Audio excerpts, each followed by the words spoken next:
जिसके तन, मन और आत्मा तीनों दृढ़ हो। तीनों दृढ़ क्यों? यदि राजा तन से दुर्बल हुआ तो ना संभाल पाएगा अपनी सेना को, ना सीमाओं को। और यदि उसका निर्बल और अस्थिर हुआ मन, तो पराजित होता रहेगा वो अपनी ही चिंताओं से। और उसकी आत्मा निर्बल हुई तो कैसे सबल करेगा वो अपनी निर्बल प्रजा को। देखो वत्स, नियति तो यही कहती है कि अधिक पाना है, और अधिक पाने के लिए बहुत खतरा उठाना पड़ता है। कुछ लोग खतरा नहीं उठाते, जीवन जैसे चल रहा है बस जीते चले जाते हैं।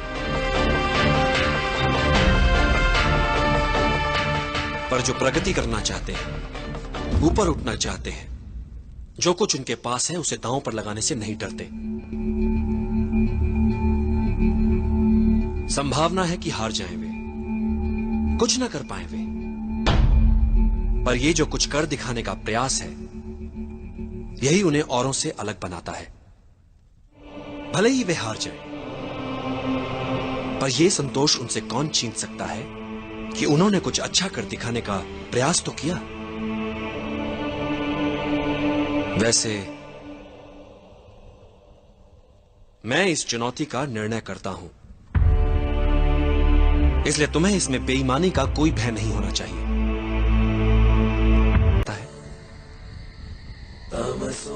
मैं क्या छीन सकता हूं इससे, ये तो तुमने देख लिया, पर मैं इसे क्या दे सकता हूं, ये नहीं देखना चाहोगे।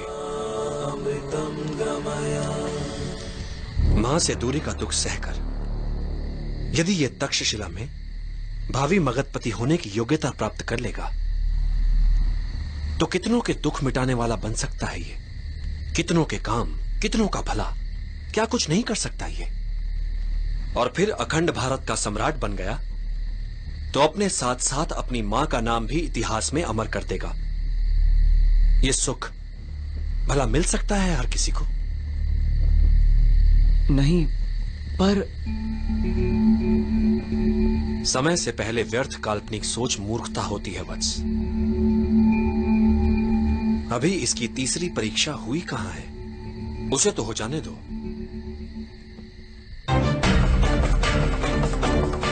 गुरुदेव, पता नहीं क्यों मेरा मन कहता है कि ये बालक अवश्य जीतेगा। जब स्वतंत्रता के लिए आत्मा को बेचने का प्रश्न सामने आएगा,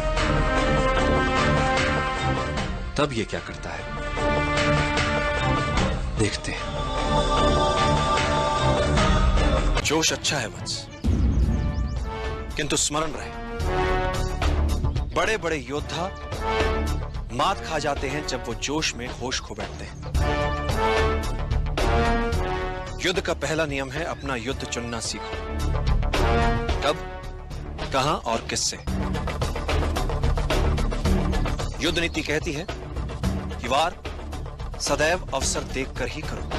मुक्ति तो शीघ्र ही मिलेगी चंद्रगुप्त, किंतु ध्यान रहे, एकाग्रता बनी रहे। कठिन पथ पर चलने पर कई बार धैर्य टूट जाता है, हृदय विचलित होने लगता है, और कई बार तुम स्वयं से प्रश्न पूछ बैठोगे, पर तुम्हारा ध्यान सदैव लक्ष्य पर बना रहे, फिर वो चाहे तुमसे कितना ही दूर क्यों ना हो। मुझे ध्वनि भेदन सिखा सके। एक मार्ग है, जो कुछ भी तुम सीखो इतना मन लगाकर सीखो कि आधी धीरा तुमसे प्रभावित हो जाए, जिससे संभावना बन सकती है उनके शपथ तोड़कर तुम्हें सिखाने की।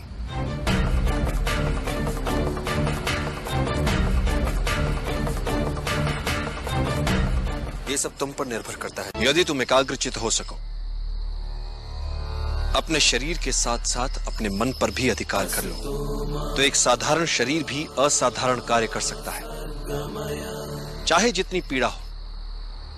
यदि तुम्हारा मन उस पीड़ा को माने ही ना तो। इतिहास में ऐसे कई वीरों के विवरण हैं जिनका सर धड़ से अलग हो गया, किंतु वो युद्ध में लड़ते रहे, रक्त की अंतिम बूंद तक लड़ते रहे। उन योद्धाओं को गौरवान्वित करो। बता दो उन्हें कि अब तुमने संभाला है उनका उत्तरदायित्व। निद्रा भोजन भोग भय, ये नर पशु समान। ज्ञान अधिक इक नरन में, ज्ञान बिना पशु जान। चंद्रगुप्त, पृथ्वी पर कई जीव मनुष्य से अधिक शक्तिशाली थे। गाय, बैल, शेर, हाथी सभी मनुष्य से अधिक बलवान थे। किंतु राज किसने किया पृथ्वी पर? मनुष्य ने। कैसे? बुद्धि से। तुम्हें भी बुद्धि से लड़ने वाला योद्धा बनना है चंद्रगुप्त। यदि तुम अपने लक्ष्य को पूरी एकाग्रता से प्राप्त करना चाहोगे तो आत्मिक बल वो कर दिखाता है कि साधारण लोगों को यह असंभव लगता है। एक महान योद्धा की क्या पहचान होती है चंद्रगुप्त? जो ही वो युद्ध में जीते, विजय उत्सवों में अपना समय गंवाए बिना अगले लक्ष्य को प्राप्त करने की योजनाओं में लग जाए।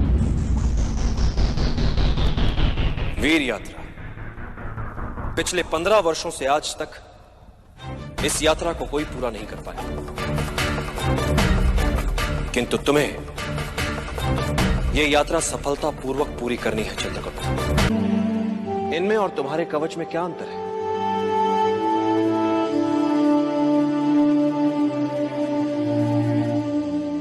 तो फिर इस कवच का और इस वीर यात्रा का कोई महत्व नहीं आचार्य। मूल्य यात्रा का है, यात्रा में मिली वस्तु का नहीं। मैं कुछ समझा नहीं आचार्य। यही समझाने के लिए मैंने तुम्हें यहां बुलाया है चंद्रगुप्त। व्यक्ति को जब आगे बढ़ना होता है तो सबसे पहले वो अपना लक्ष्य तय करता है, और जब वो व्यक्ति लक्ष्य की ओर बढ़ता है, राह पर निकल पड़ता है, तो मार्ग उसे सिखाता है, संवारता है, बनाता है, और यही अनुभव उसकी पूंजी होते हैं।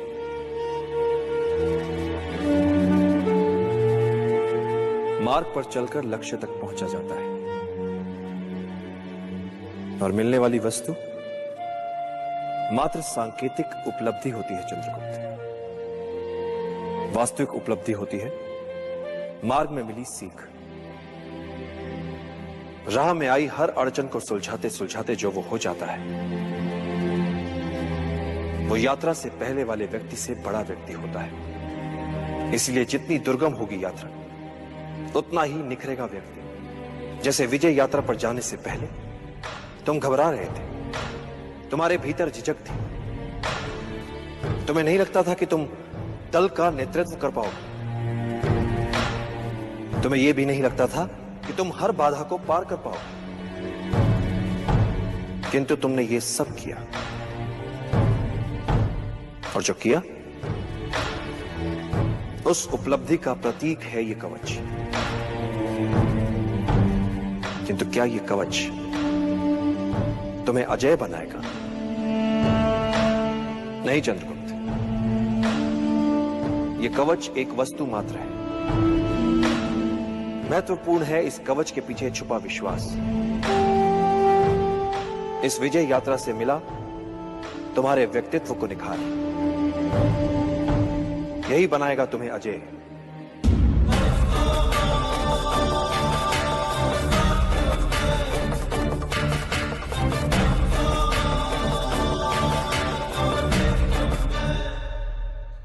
आचार्य, तो क्या अब मैं अपनी मां को छुड़ाने जा सकता हूं?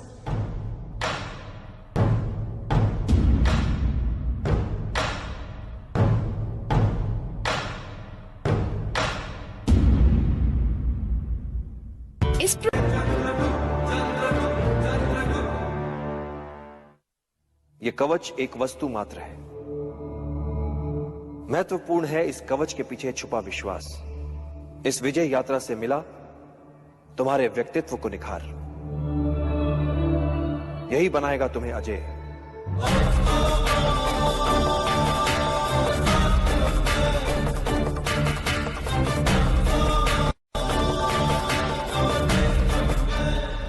फिर कवच के लिए जो कथाएं प्रचलित थी वो सारी मिथ्या? किनकी थी वो कथाएं? उन महान योद्धाओं की जिनकी महानता ने उनके कवच तक को इतिहास बना दिया। तो बड़ा कौन?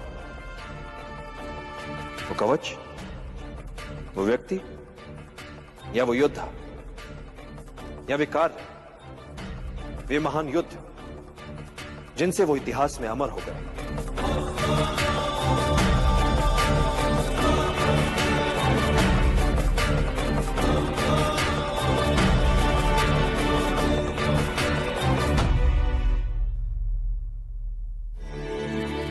वो व्यक्ति, वो योद्धा, वो लिख चुके हैं अपना इतिहास।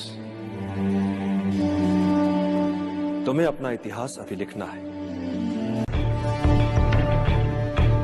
जीने की इच्छा ही हमारी शक्ति है। जब जीने की सच्ची चाह मन में हो तब मृत्यु को कठिन ही नहीं असंभव मानो। मात्र जीवन, जीवन और हर मूल्य पर जीवन। यदि मन में इसके अतिरिक्त कुछ ना हो तो दुर्बल से दुर्बल व्यक्ति भी साहसी बन सकता है। तुम ये कह सकते हो कि यह लड़ाई तुम्हारी नहीं है। कि कौन सी लड़ाई लड़ सकते?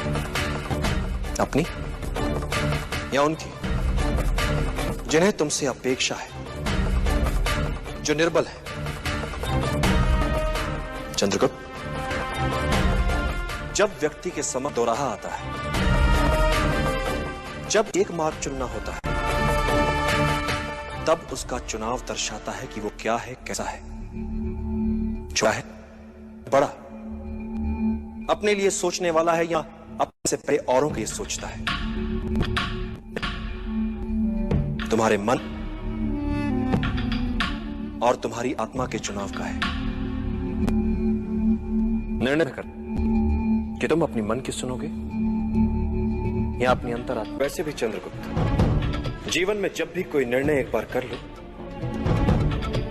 तो पलट कर मत देखो, क्योंकि पलट पलट कर पीछे देखने वाले इतिहास नहीं बनाते। इन सभी गांव वालों के प्राण जा सकते थे। असफलता से सीखना आवश्यक होता है चंद्रगुप्त।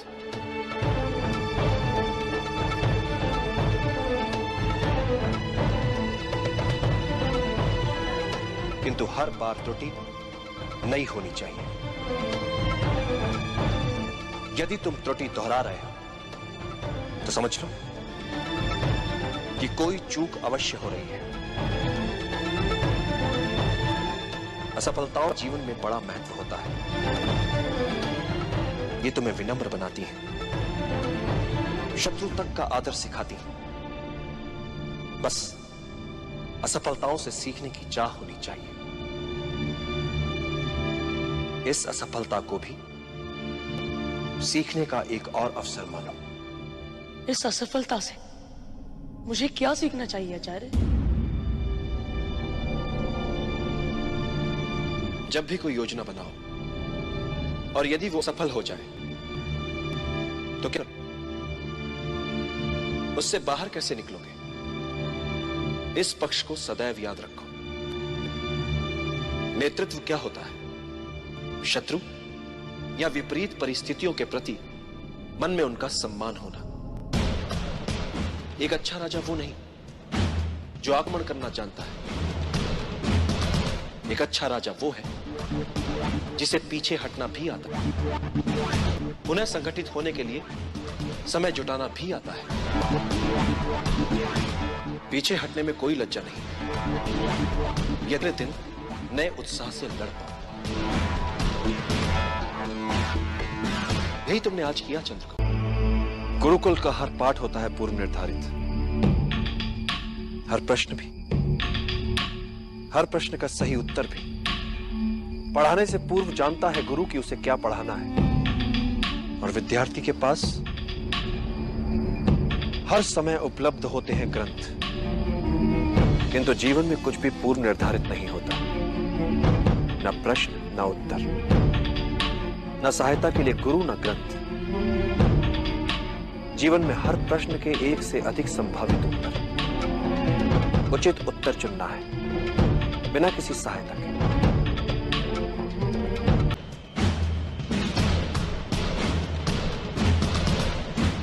जब तुम्हारे समक्ष एक से अधिक विकल्प और निर्णय लेना कठिन हो रहा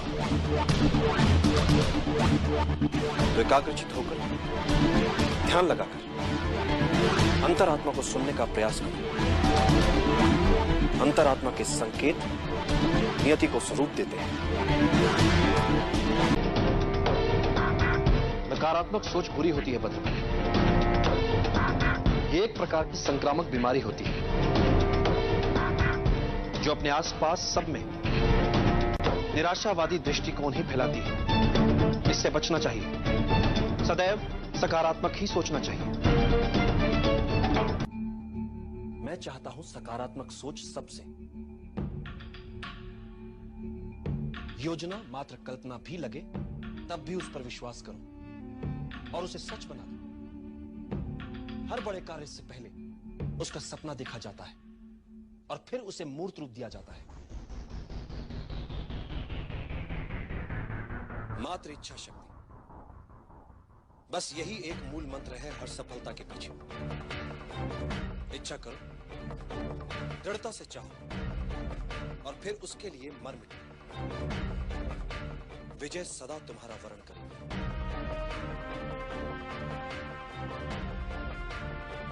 बच सकते हैं। अति बुद्धिमान क्या होता है? सामान्य बुद्धि चातुर्य से कुछ अधिक। संकट में बुद्धिमान नहीं, वो बचेगा जिसमें अनुकूलन की क्षमता अधिक हो, जिसने स्वयं को परिस्थितियों के अनुरूप ढाल लिया हो। वही संकट से बच पाएगा और यही सार्वभौमिक नियम है।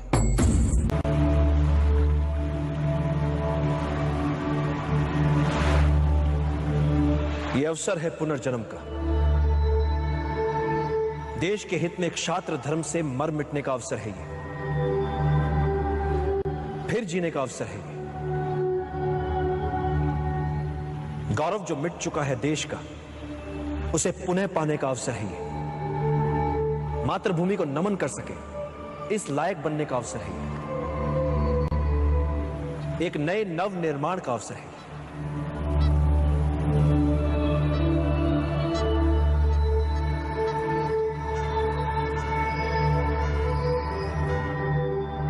निर्णय आपको लेना है। चाहे तो आप सब अपनी पराजय के साथ जीवन भर सर झुकाकर पशुवत जी सकते हैं, या फिर अपनी मातृभूमि के लिए अपना सर्वस्व न्यौछावर करने के महाअभियान में मेरा साथ दें। मेरा सदा पराजय की अनित्यता में विश्वास रहा है। अनित्य होती है पराजय। व्यक्ति चाहे तो फिर से प्रयास कर सकता है विजय के लिए।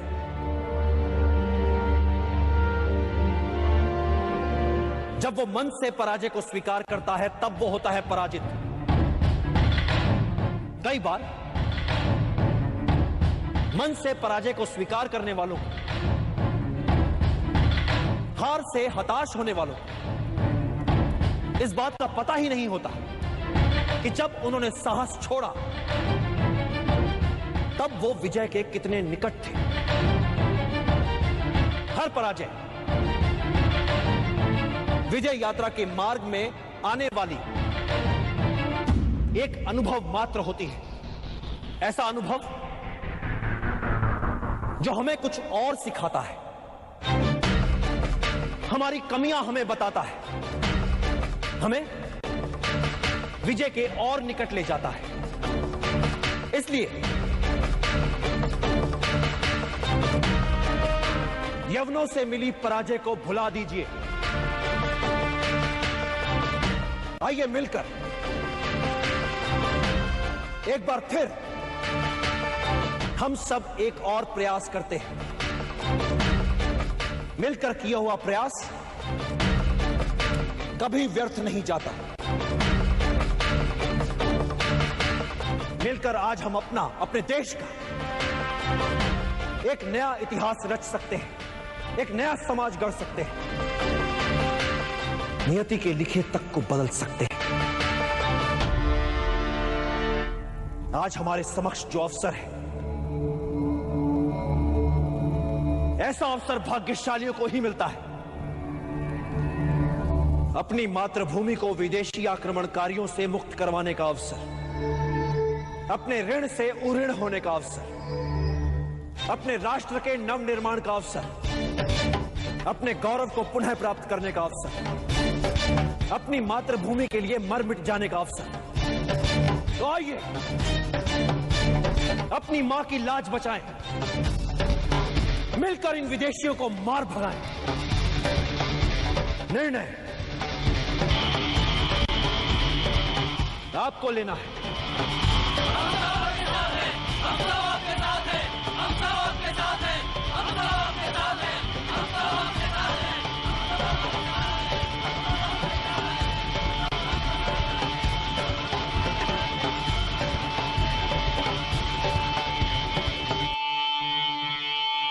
योजना में मात्र लक्ष्य निर्धारण महत्वपूर्ण नहीं होता। महत्वपूर्ण होता है वो प्रयास जिससे लक्ष्य प्राप्त किया जाता है। चिंतित ना हो, 99% यही संभावना है कि महाराज पुरु और कैलिस्थनीज दोनों असफल ही होंगे।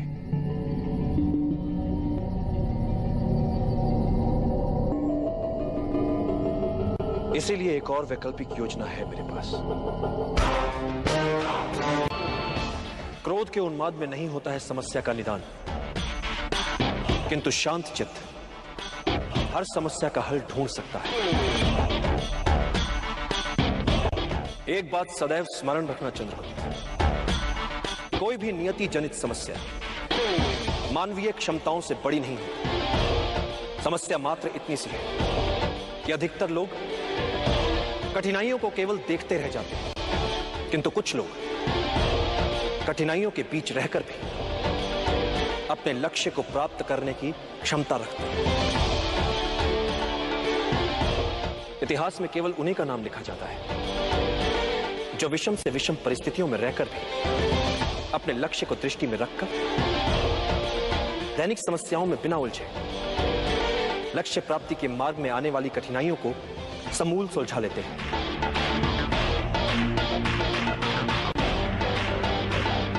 इतिहास साक्षी है चंद्रगुप्त, महान वही बन पाया है जिसने अपनी कठिनाइयों को आगे बढ़ने का अवसर बना लिया,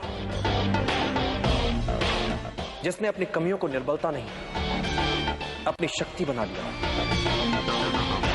असंभव दिखने वाला निर्णय होता क्या है? एक ऐसा कठिन निर्णय जो लिया जा सकता है। इसलिए चाहे जितना असंभव लगे, निर्णय लो, क्योंकि समस्या को अनिर्णय से खींचोगे तो समस्या तुम्हें खा जाएगी। निर्णय लेने में साहस करो, फिर देखो इतिहास तुम्हारा नाम कैसे अमर बना देता है। एक सरल नियम है चंद्रगुप्त, समस्या तुम्हें समाप्त करे उससे पहले समस्या को समाप्त कर दो, जड़ से मिटा दो, ताकि वो अपना सर ही ना उठा, ताकि वो अपना सर ही ना उठा, वो अपना सर ही ना उठा। सबसे बड़ा शस्त्र मनुष्य की बुद्धि और उसका विवेक होता है। एक बुद्धिमान योद्धा अपने बुद्धि चातुर्य और विवेक से किसी भी युद्ध में विजयी हो सकता है, फिर परिस्थितियां चाहे कितनी ही विषम क्यों ना हो।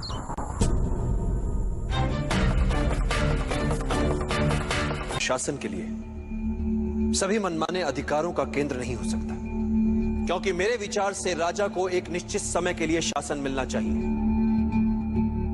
जीवन भर के लिए नहीं।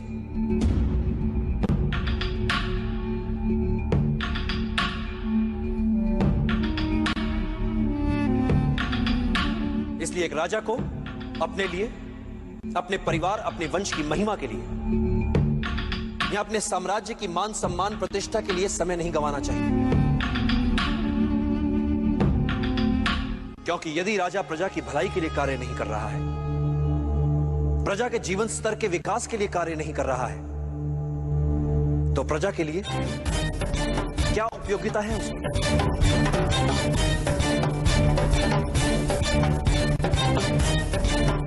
मैंने तुमसे कहा था ना कि चाणक्य बहुत गुणी है। एक राजा का शासन तभी तक तर्कसंगत है जब तक वो प्रजा के हित में है, अन्यथा उसका कोई अर्थ नहीं, कोई औचित्य नहीं।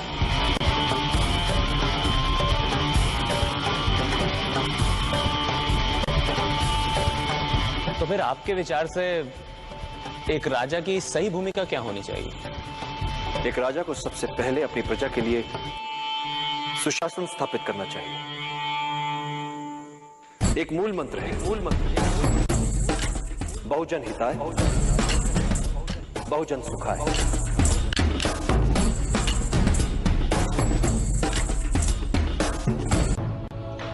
किसी भी योद्धा के लिए युद्ध में सबसे महत्वपूर्ण शस्त्र होता है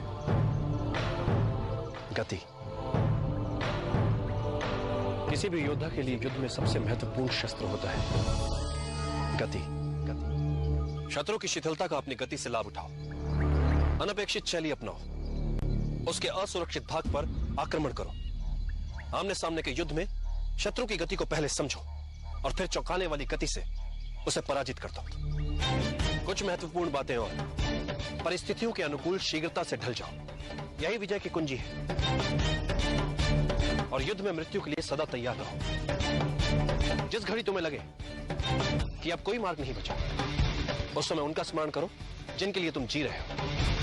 नहीं पाता, मैं जब भी कोई योजना बनाता हूं तो उसकी सफलता को लेकर संशय मेरे मन में भी रहते हैं। मैं योजना की परिकल्पना को अनुभव और अंतर्दृष्टि के साथ सोचे समझे संभावित संकटों का ध्यान रखते हुए कार्य में लाने का प्रयास करता हूं, किंतु कार्य की सफलता योजना, भाग्य और अंतरात्मा के स्वर के मिले जुले असर से तय होती है। कार्य की सफलता में इन तीनों की बराबर की भूमिका होती है।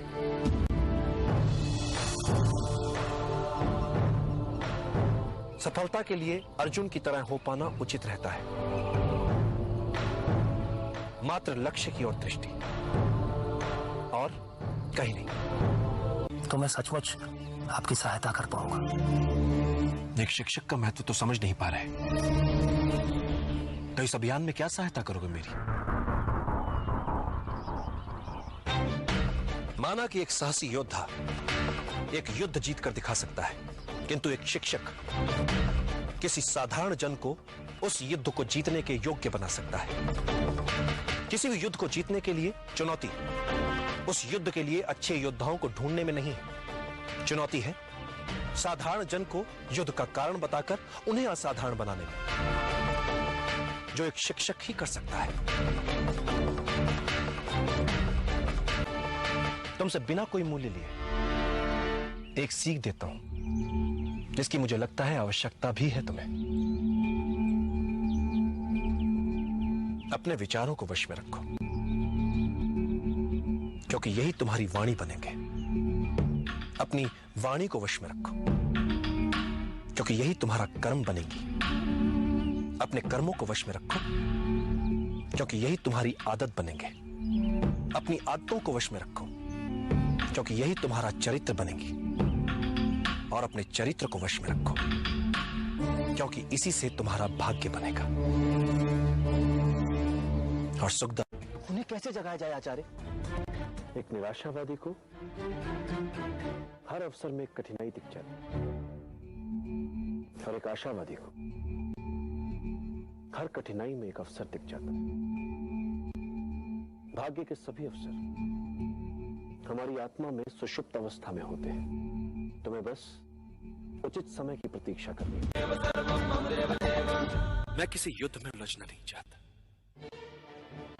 किंतु मगध जैसे साम्राज्य में यदि हम उनसे बिना लड़े अपने आप को बचा नहीं पाए, ऐसे में मगध से सीधे युद्ध के अतिरिक्त हमारे समक्ष और कोई विकल्प नहीं बचता।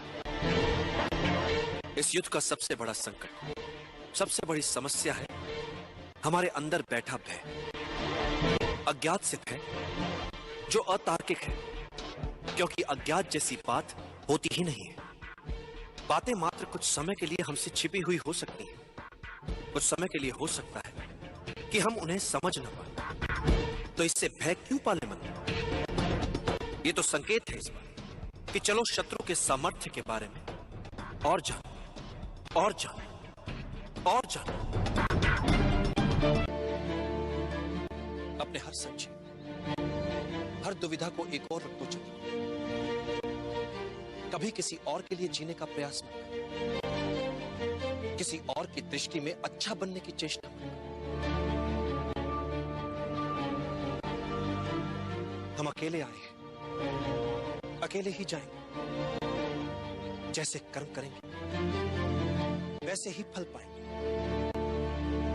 जो बीत गया उसे भूल जाओ, जो कर रहे हो उस पर विश्वास रखो, जो होगा उसकी चिंता छोड़ दो।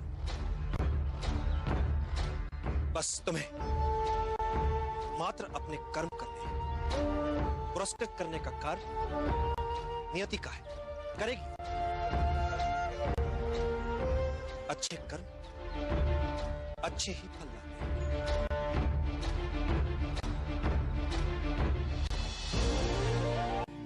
मैं गाथा सुनाता हूं तुम्हें।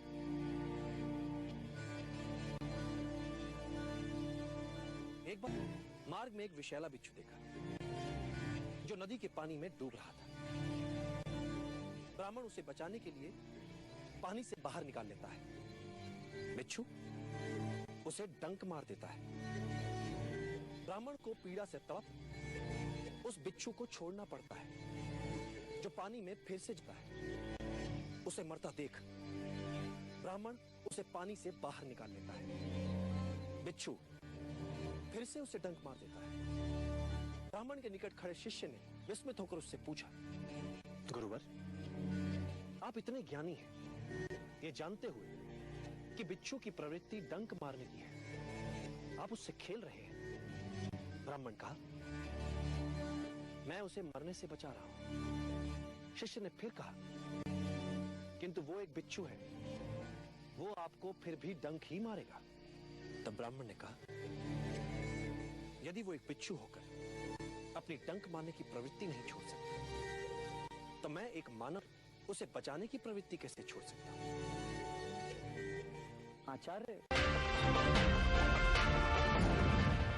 आचार्य, आप सदैव यूं खुले में साथ साथ पैदल घूमने को इतना महत्व क्यों देते हैं?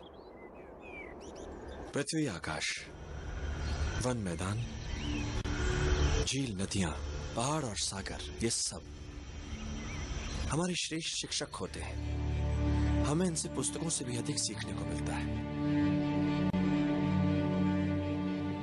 बस हमें सचेत होकर इनके बीच घूमने की आवश्यकता होती है। दूसरे सब जब युद्ध में आकंठ डूबे हो, तब तुम्हारा अपने वातावरण को लेकर ज्ञान तुम्हें ऐसे अस्त्र शस्त्र प्रस्तुत कर सकता है जिसकी तुम कल्पना भी नहीं कर सकते। और जब तुम बचने के लिए छटपटाते हो, तब तुम्हारा ये प्रकृति का ज्ञान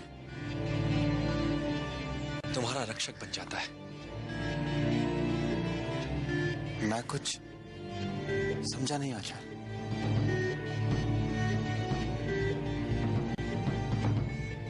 पेड़ों को जानकर हम धैर्य का अर्थ समझते हैं।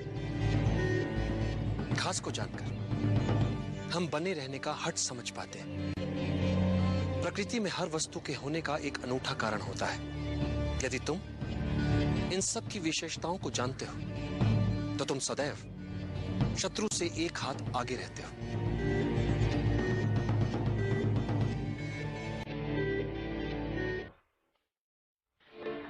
पसीने की एक बूंद बहुत सा व्यर्थ का रक्तपात बचा सकती है। कोई भी बड़ा कार्य करने के लिए मात्र उचित योजना ही आवश्यक नहीं है, उस योजना में संपूर्ण आस्था की भी आवश्यकता होती है। योजना यदि अच्छी है तो उस अभियान को पूरा करने वाले निर्णय भी अच्छे होंगे। इसलिए गुणीजन कह गए, अच्छी योजनाएं असंभव दिखने वाले स्वप्नों को भी जीवंत बना सकती।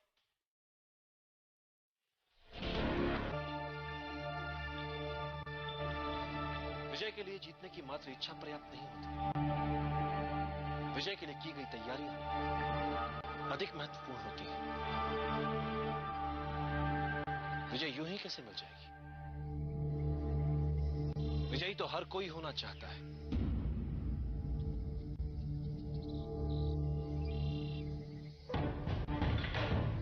किंतु विजयी होने के लिए हर कोई समुचित तैयारियां नहीं करता। जीतने के लिए की गई तैयारियां जीतने की इच्छा शक्ति को और दृढ़ करती हैं। एक बार युद्ध आरंभ हो गया तो जीतने के लिए तैयारियों का समय बीत जाता है। चलते युद्ध में आप युद्ध करेंगे या उसे जीतने के लिए आवश्यक तैयारी? युद्ध के लिए की गई तैयारियों का अंतिम चरण मात्र होता है, जिसका निर्णय उसके लिए की गई तैयारियों द्वारा ही निर्धारित होता है। इसलिए विजय के लिए आवश्यक है विजय के लिए की गई तैयारियां। एक बार जीतने के लिए ढंग से तैयारियां कर ली तो फिर विजय निर्विवाद हो जाती है। युद्धों के निर्णय सैनिकों की संख्या से नहीं निकलते,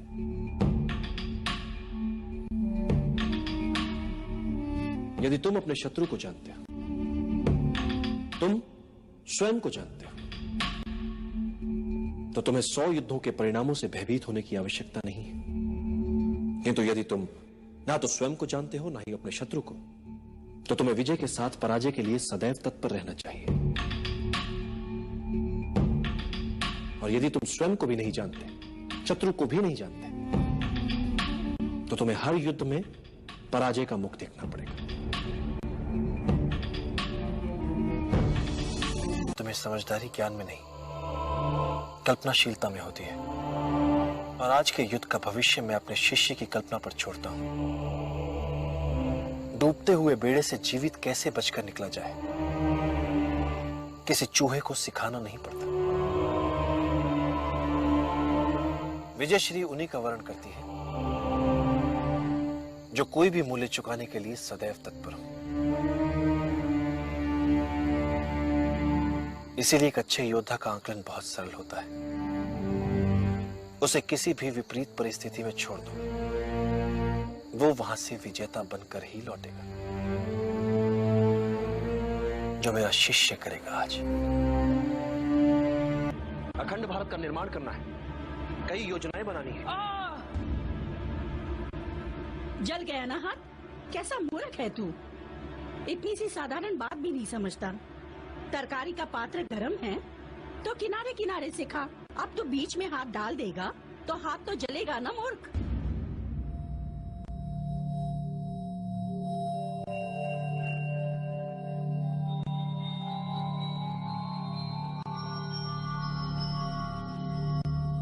साधु,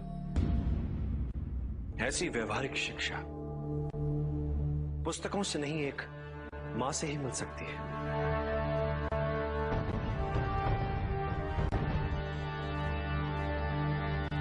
अब समझ आई मुझे मेरी भूल। सीधे पाटलिपुत्र में हाथ डाल दिया। हाथ तो चलना ही था, पहले आसपास परिधि के क्षेत्रों में डालना चाहिए था हाथ। किंतु हम अपनी असफलताओं से सीखेंगे। पहले पाटलिपुत्र के बाहर छोटे छोटे राज्यों को बनाएंगे अपना लक्ष्य, फिर एक चक्रव्यूह बना घेरेंगे उसे, फिर अंत में करेंगे पाटलिपुत्र पर आक्रमण। पहले परिधि, फिर केंद्र।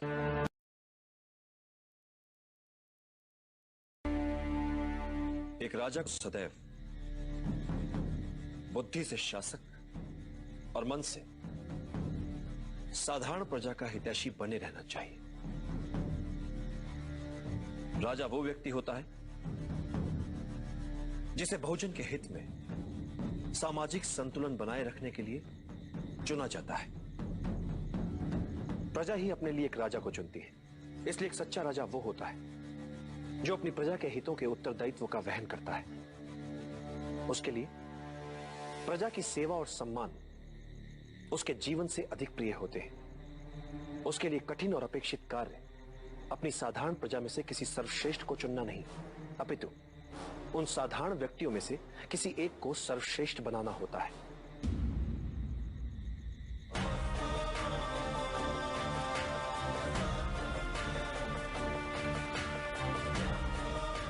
एक राजा के लिए सबसे बड़ी चुनौती होती है पूरे देश को सफलता और समृद्धि के महान लक्ष्य को प्राप्त करने के लिए न केवल उन्हें प्रेरित करे, अपितु प्रजा के लिए ही उन्हें प्राप्त करके भी दिखाए।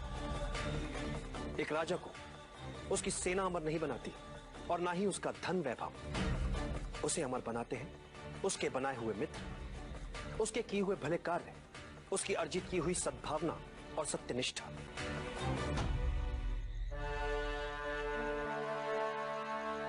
एक योग्य राजा कभी अपने शत्रुओं से नहीं डरता, अपितु शत्रु स्वयं एक राजा से डरते हैं। और एक कुशल राजा वो है जो इसी डर का अपने लाभ के लिए प्रयोग करने में सक्षम होता है।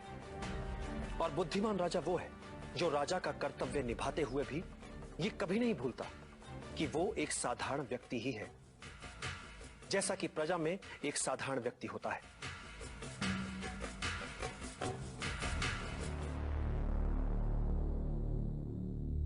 ये व्यवस्था ही है जो किसी को राजा तो किसी को प्रजा बनाती है। और ये व्यवस्था कई छोटे छोटे साधारण जनों से बनती है। इसलिए राजा जो करे जो सोचे तो साधारण जनों के हित में। प्रजा का विश्वास और समर्थन एक साधारण राजा को असाधारण, शक्तिशाली और लोकप्रिय राजा बनाता है। और जब भी राज सिंहासन पर बैठो, एक बात सदैव याद रखो, जब तक बहुजन हिताय, बहुजन सुखाय वाली नीति पर नहीं चलोगे, सिंहासन पर बने नहीं रह पाओगे। राज सिंहासन की शक्ति लोकहित में छिपी है। अन्याय और भ्रष्टाचार पर टिका राज्य नहीं चल सकता।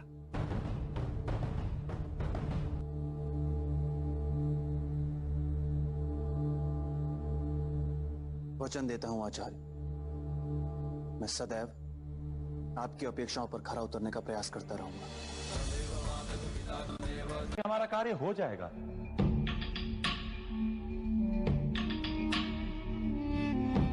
हर महान जीत के मूल में होता है लगातार सचेत रहना, हर संभावित समस्या का पहले से आंकलन कर पाना।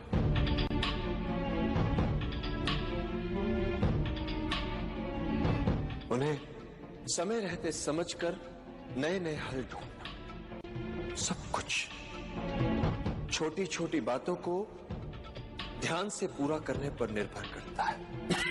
आचार्य, साधारण सी भूल कर सकती है सारा अभियान चौपट। इसलिए तुम नायक अपने उत्तरदायित्व से कभी मुंह नहीं मोड़ता। जैसे सफलता का सारा श्रेय अभियान के नायक को जाता है, वैसे ही एक सच्चे नायक को असफलता का सारा श्रेय अपने सर लेकर ये मानना चाहिए कि उससे भूल हुई है, त्रुटियां हुई हैं। जिस नायक में अपनी पराजय स्वीकार करने का साहस नहीं है, उसे नायक कहलाने का कोई अधिकार नहीं।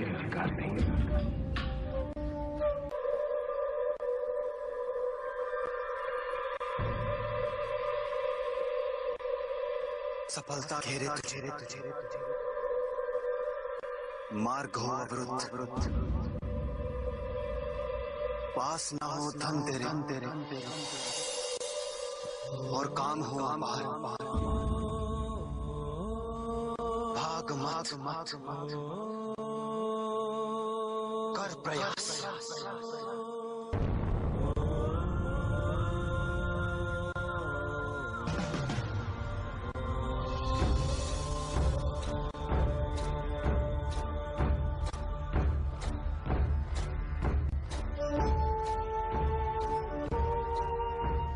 चाहे तू हंस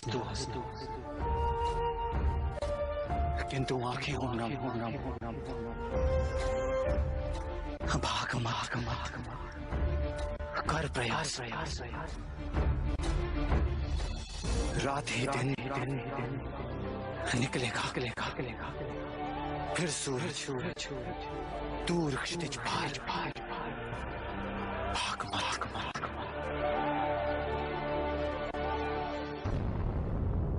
कर प्रयास।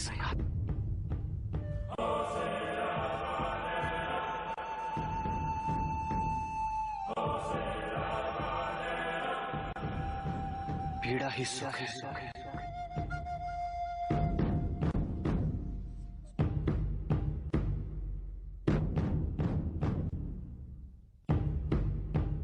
विष्णु को पीड़ा ही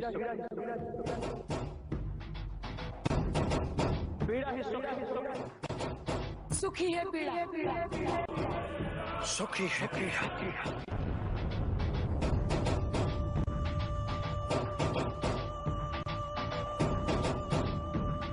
हार ही जीत ही है हार। भाग मत कर प्रयास भाग मत कर प्रयास भाग मत कर प्रयास भाग मत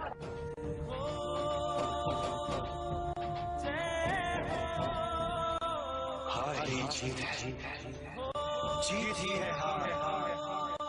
भाग मत कर प्रयास भाग मत कर प्रयास भाग मत।